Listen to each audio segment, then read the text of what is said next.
These guys are truly wild. They've never been domesticated, and they're the one species that we have here that truly scares me. So you shouldn't go up and try to make a kissy noise to give them No, some love? No.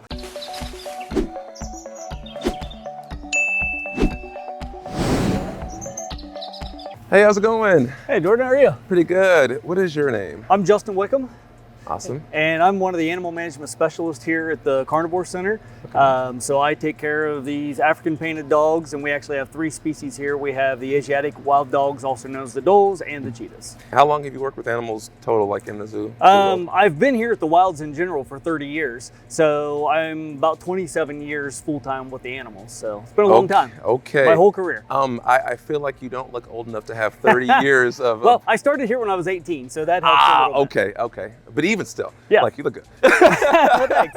So the painted dogs behind us, they look so excited and ready. Are they just excited to see you? It's almost feeding time. Of time. course they get extra worked up when it's almost feeding time. And these guys are great hunters in general, so they're super active. They're endurance hunters, so they can really get fired up when it's time to eat. So they're like, so what I heard is they're the most successful carnivore or successful predator? Yes, they have a great success rate when they go hunt, which number one, they have usually big pack numbers, so that helps in general. But they're very strategic in their hunt, so they can actually break off into different groups. They're endurance hunters. They don't just go in and take something down. They run it to exhaustion and then start kind of tearing at it and then get it down from there. So their hunts can take miles. And these guys are running probably over 30 miles an hour throughout this whole time. So their hunts are, maybe 6, 7, 8 minutes. So when people see them, I feel like they think, right, they, like dog, canine.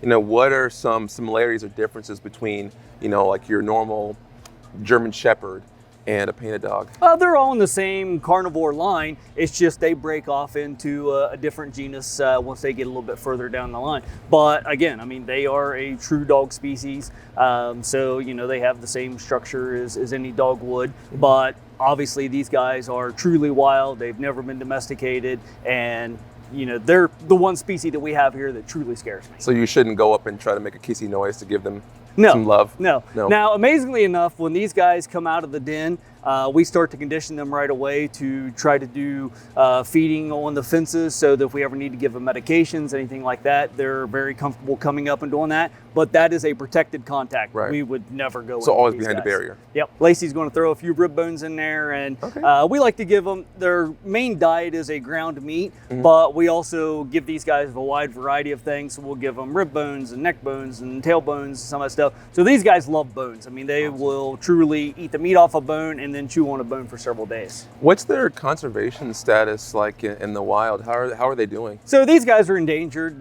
Numbers down around 5,000, so numbers are very low. Amazingly enough, what a lot of people don't understand is disease is probably one of their biggest issues that they deal with. So they catch a lot of disease from the domesticated dogs over in Africa that aren't vaccinated like our dogs are here in the States. So, you can have, a disease wipe out a whole pack of dogs. Now, obviously they have other issues, whether they're caught in snares that are set for, other prey that they would be chasing. And then, of course, there's some farmer protection, although I think the conservation stuff has hopefully lowered that a bit. Thanks to the work of, facilities like this, educating people and like some of the conservation efforts out in the wild, they're yes, hopefully... and the painted dog conservation in Africa has been really big as well. So they're doing just tons of education stuff with all of the people that are around the areas where these guys live in the wild. Yeah. So just a lot of that has helped kind of change. And even their name has changed. They were once known as the African Wild Dogs, and then they've changed it to the painted dogs, which makes them seem a little less aggressive. Hopefully it changes that perspective on them a little bit. I was always wondering about that name change. That's pretty cool. Yep. I heard some vocalizations over there. They sound these guys pretty amped right now. These guys have a lot of different vocalizations, but most of it is high pitched. So you'll hear once she starts throwing. Yeah. Oh, look, caught that out of the air. Yeah, there's a couple of them that it can really catch. Wow. Are these rib bones? Yes. Awesome. Look at that. That's a good one. Look. I do like that they they're going at it together, but at least they are okay to So take a turn. So that's the mom right there. So she's one of the ones that's very comfortable coming up and taking something through the fence. Listen to her crunch already. That one. You missed that one. Go get it. Is this a younger one? Most all these are the same age with the exception of the mom. So these got everybody else in this group is from the same litter. So there's 2 boys and 5 girls that are from that litter, and then the mom there. So as far as pack dynamics go, you know, like I'm sure they have a lot of forms of communication, a lot of like which is how they hunt so well. Yes. They have that point where they're just like, hey, let's talk this out.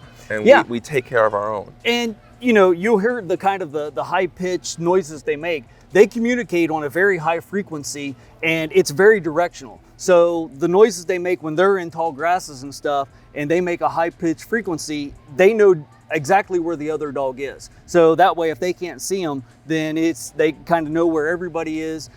There's even a thought that they can pick up on octaves that we can't even hear, because they're starting to make coordinated moves before anybody even notices any sound. So they're super smart. They're very intelligent. You know, the ears are big, which is twofold. Number one is for picking up these communications, but number two, like I say, their hunts go very long, so they actually have a lot of blood vessels in the ears. So it's kind of like their radiator as they're running as well, with helping cool some of that blood flow as they're continuing on for several minutes on this chase. I love that.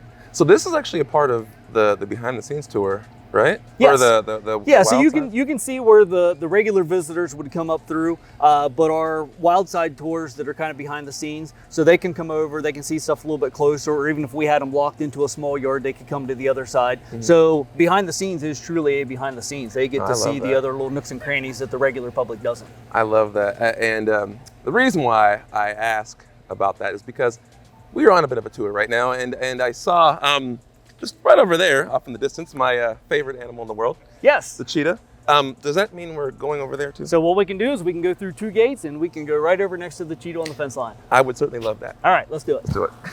Look at these beautiful girls and the hissy. Yes. Oh, wow. So, you know, Don't this like is very Don't typical like what you will see with cheetahs is they have a kind of a personal space of about 10 foot. So, you know, usually when you come into that space, you will get that kind of a little hiss, maybe sometimes a slap. And then if you don't move, that's trying to get you out of the way. And then they will kind of back off a little bit. But these girls are also very curious, you know, of what's going on. So even though it was a short move away, she comes right back to see what's up. The cheetahs that I've been around were, you know, they're pretty chill. Yes. They were just like, oh, come on up, you know, and give me a scratch in the ears.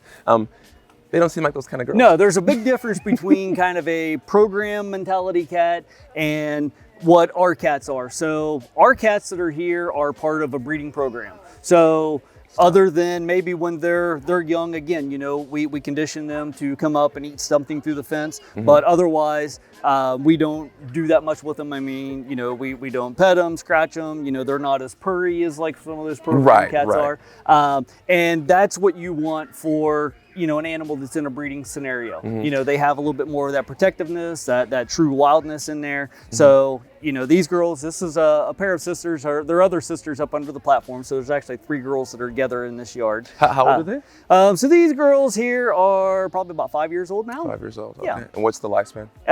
We say everything here is about 10 years old, even though everything is kind of a 10 to 15. Right. So these guys were actually part of a litter of 6. So these girls were all from the same litter. They had 3 brothers that were here. We've moved them on.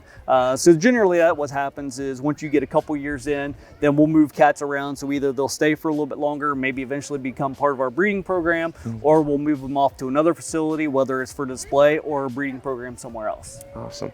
You know, just speaking of the breeding program, I know it's a big deal to have those going on. Like, are they part of the SSP for? Yes, they are. They are part of the SSP. And you know, cheetah numbers have kind of danced around between 9,000 and 10,000, but they're really difficult to breed. They're not like your canine species where you just kind of have males and females together, they do their thing. You know, the females are selective. So even in the wild, a female would leave her territory when she's in estrus, come into a male's territory. She would breed for the 2 to 3 days that she was in estrus and then go back to her own turf. So the males and females are never together except for that small window of time. You know, the male has nothing to do with the female beyond that point. With the cubs, actually, females are afraid of males when they have cubs because the males can even kill them. So, you know, they want their own space, want to be clear away from everything. So we do the same thing here. We have males in a separate area, we have females in a separate, and then when it's our breeding window of time when we want to breed them, then we will move everybody back into our special management area, which has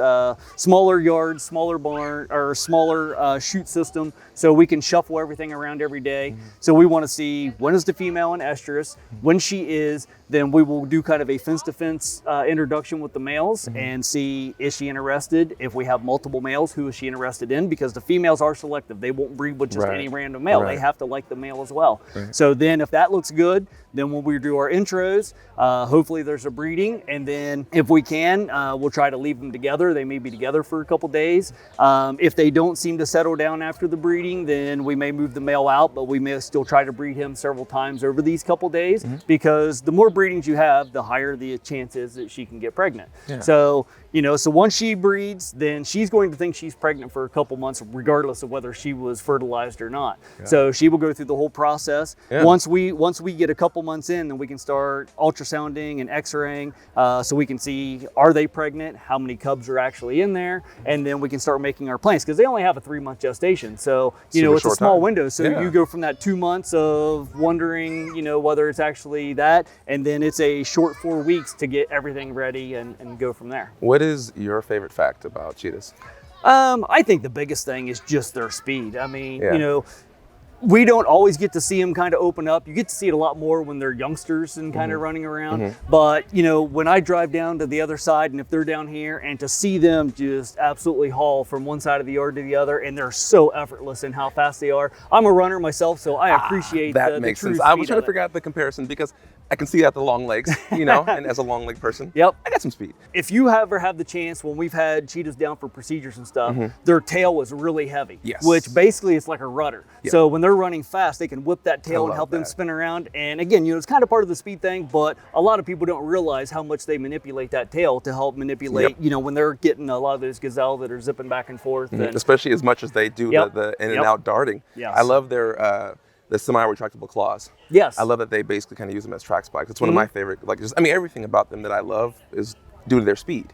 And I love the the shadowing underneath, and you know, and that's the other thing too, kind of on those same lines of, you know, talking about them hunting during the day, is, you know, they are built to kind of just be out, be super patient. I mean, they will wait for sometimes hours, you know, for something to be in the right spot, because, you know, it's a short burst and they're done. So, you know, if they don't have something those first couple 100 yards, they're probably not going to get it. So, you know, they've got to be super patient, make sure it's exactly right, and then they go, and then hopefully it is. But they only have about a 1 in 4 success of when they go after something. So, so their success rate is significantly lower than what the painted dogs are. But that's the big difference between an individual hunting and, you know, 15 plus animals hunting. You know what I know they'll have a good success rate on?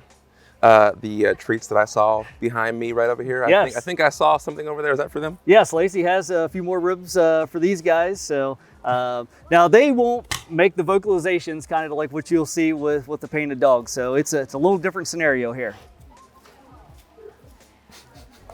And again, you know, so these guys, unlike the dogs, you know, they love the meat that's on there, but once the meat is off, they want nothing to do with that bone. They're not going to chew on it.